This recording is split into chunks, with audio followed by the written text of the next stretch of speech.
The Trumpian tariff, how India should tackle it. India should never bend. You are seeing unpredictable and inconsistent behavior which is not in tune with the bipartisan perspective which was adopted by the United States over the last 2.5 years. The Prime Minister has invested a lot in this relationship with the United States over the last decade.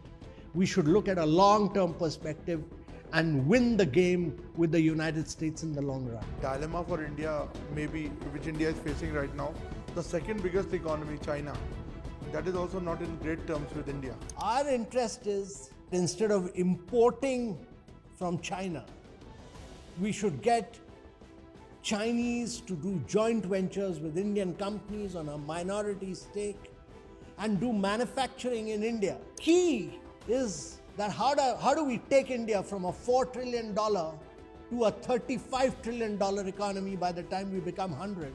That's the vision of the Prime Minister. If in case Russia and US come close, do you see this 25% tariff going? 25% tariff is totally arbitrary. Then you should also be imposing 25% tariff on China, on Turkey, Europe, which is a very major importer of gas from Russia. And you should also be imposing it on many of the importers in United States. Where do you see India's positioning now globally? Do you think it has shaken a little bit after this singling out by US? First of all, we must have confidence in ourselves. One measure, two measures don't shake your confidence. It's important that our vision must be of growth, growth and growth. Mr. Amitabh Kant, thank you for talking to us. I will come straight to the point. The Trumpian tariff, 50%, 25% additional because we are buying Russian oil. How do you look at it and how India should tackle it? First of all, I'm a believer that India should not compromise on its energy security or its strategic autonomy. We are here for a long-term game and we must win the long-term war.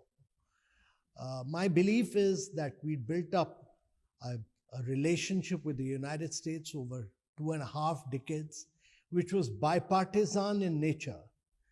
And this attempt to put a 50% duty does not stand to logic because we import oil, but more than twice of that, China imports.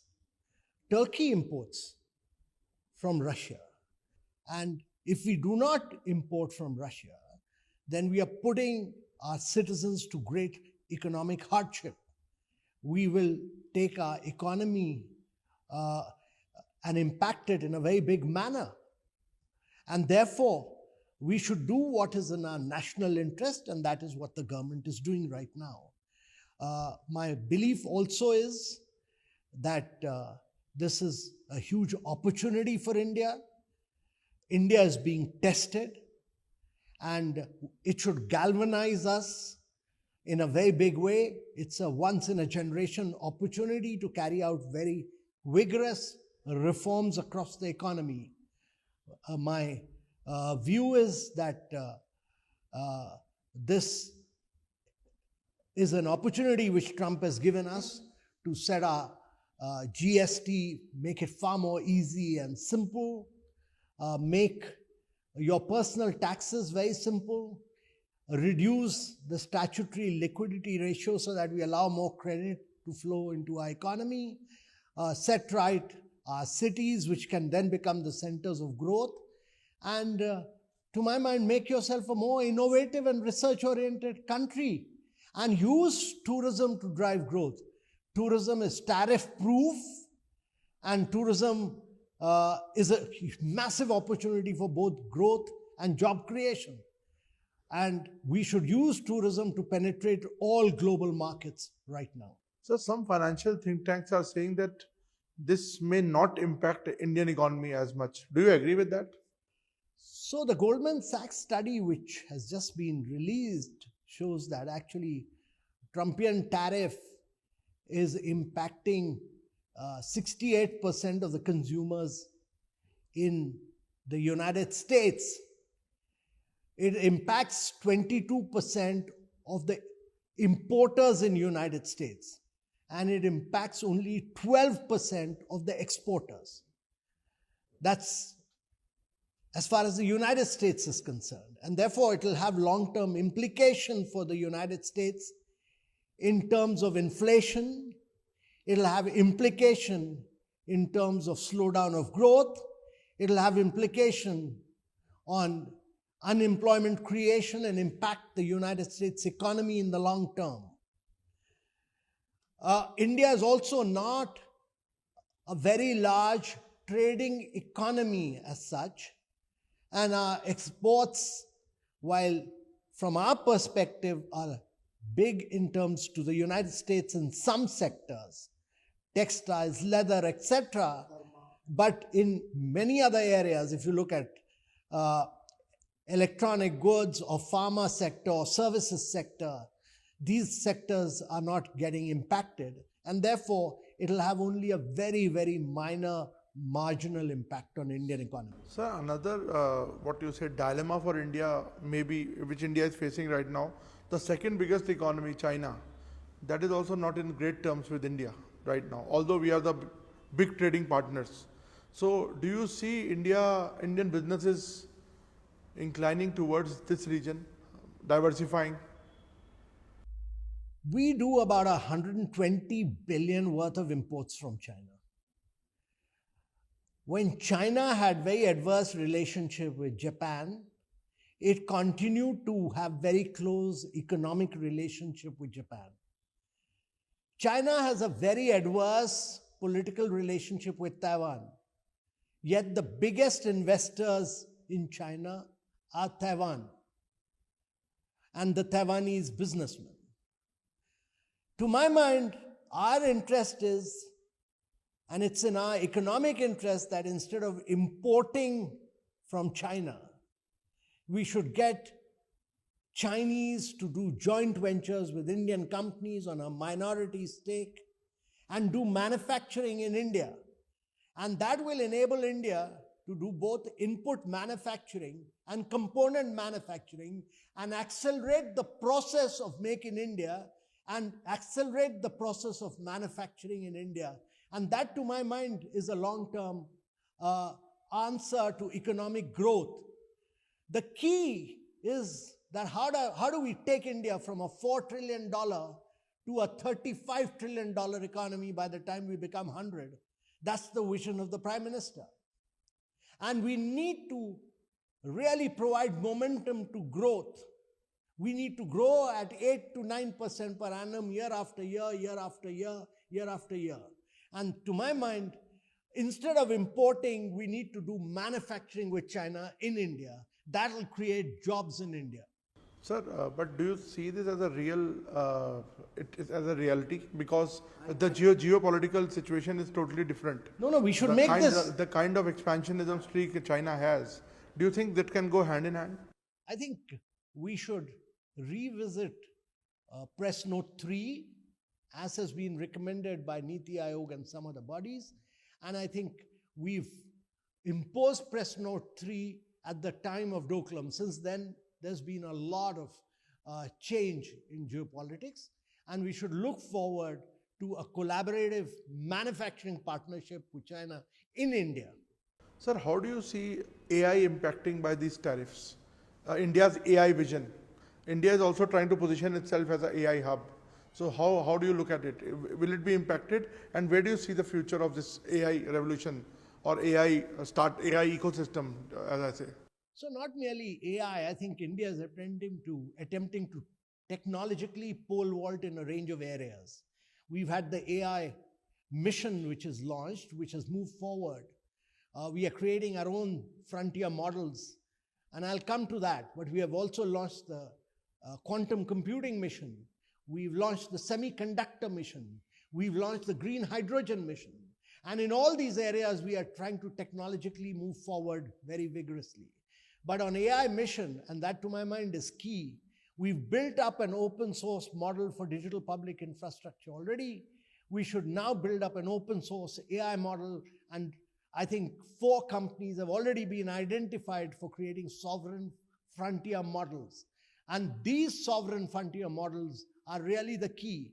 India is the only country which is also providing computing power to our research students and to our startups at much lower cost, almost 45% lower than any other part of the world. And AI will be a very, very key driver. It will be a major disruptionist, and it will be a very key driver of India's growth story in the years to come. Sir, this will happen with or without US support or Trumpian tariff, as I say. No, this will happen. India will work in its national interest in partnership with all countries. We are working in partnership with United States. We are working in partnership with Europe, with China. You will have hiccups once in a while. You will have challenges, but we will continue to work with our economic autonomy, with our strategic interests, and in the interest of economic growth in the long run. That is what we must continue to do. Do you see, if in case Russia and US come close, do you see this 25% tariff going? And in case it goes, do you think 25% tariff is still sustainable for India? I think, first of all, 25% tariff is totally arbitrary. It is not comprehensible to me, because then you should also be imposing 25% tariff on China, on Turkey, but you should also be imposing it on Europe, which is a very major importer of gas from Russia. And you should also be imposing it on many of the importers in United States, because United States is importing a lot of critical minerals from Russia. All critical minerals are still being imported from China. So it doesn't stand to any logic. Yes, of course, it's not logical, but the reality is that he has imposed. So that's why I'm saying let's take a long-term perspective. India should never bend. We should look at a long-term perspective. You are seeing unpredictable, inconsistent behavior, which is not in tune with the bipartisan perspective which was adopted by the United States over the last 2.5 years. The Prime Minister has invested a lot in this relationship with the United States over the last decade. We should look at a long-term perspective and win the game with the United States in the long run. Why India is singled out, do you think, sir? Well, Brazil was singled out as well with 50% tariff. Brazil has not succumbed. China did not succumb. India need not succumb. I think we should hold on. So we should also do retaliatory tariffs? Not right now, because we still have 20 days to negotiate. Patience is a virtue in negotiations. We should do a lot of backroom negotiations. But over a long period of time, India has also we buy Boeing planes, global digital companies of United States operate in India. We give them the freedom to use our data. All these are huge advantages for India. So coming to my last question, you said in a seminar recently that 20,000 crores should be pumped into the tourism sector. I'm a great believer in travel and tourism, and I think this is a huge opportunity for India. We've not done brand marketing of Incredible India for the last 8 years, 9 years. The Prime Minister has laid a lot of emphasis on tourism. It's a sector which will create jobs in a very big way. Not merely Government of India, but every state should become a driver of travel and tourism. Today, only Rajasthan, Kerala, and Kashmir do that. Every state of India should drive tourism, and we should look at a very integrated marketing campaign of Incredible India, penetrating global economies across the world. That's critical for India, because that will drive growth. That will create jobs. India is buying 1,800 planes. These 1,800 planes should not be used to ferry Indians to the rest of the world. They should be used to bring tourists from across the world to India. Sir, you led Niti Aayog, you led G20. Where do you see India's positioning now globally? Do you think it has shaken a little bit after this singling out by US? First of all, we must have confidence in ourselves. One measure, two measures don't shake your confidence. Our vision must be very clear that we are a $4 trillion economy. We are the fastest growing economy. We are aiming to be a $35+ trillion economy by 2047, by the time we become 100. And it's important that our vision must be of growth, growth, and growth. Hard economic power comes from growth, and that requires a lot of courage, guts, and determination. One incident like this should never impact us. Thank you so much for graciously all the